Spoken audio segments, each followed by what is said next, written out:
ভারত যতই শক্তিশালী হয়ে উঠ না কেন, যত বিশাল পরিমাণ সেনাবাহিনী মুসলমানদের বিরুদ্ধে একত্রিত করুক না কেন, মহান আল্লাহ তাআলা ওই দিন অবশ্যই এনে ছাড়বেন যেদিন হিন্দুস্তানের শাসকদের গলায় লোহার জিঞ্জির পরিয়ে মুজাহিদিনগণ টানতে থাকবে, যেদিন দিল্লির শাহী প্রাসাদে কালেমার ঝান্ডা পথ করে উঠতে থাকবে।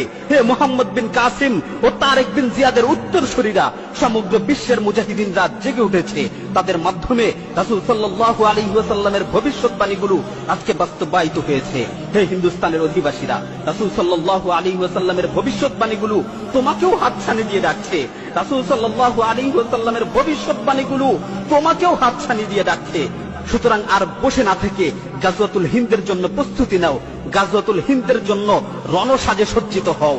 আল্লাহ তাআলা যেন আমাদের সকলকে গাজওয়াতুল হিন্দের মোবারক যুদ্ধে অংশগ্রহণ করার তৌফিক দান করেন। আমিন। ওয়া মা আলাইনা ইল্লাল বালাগ।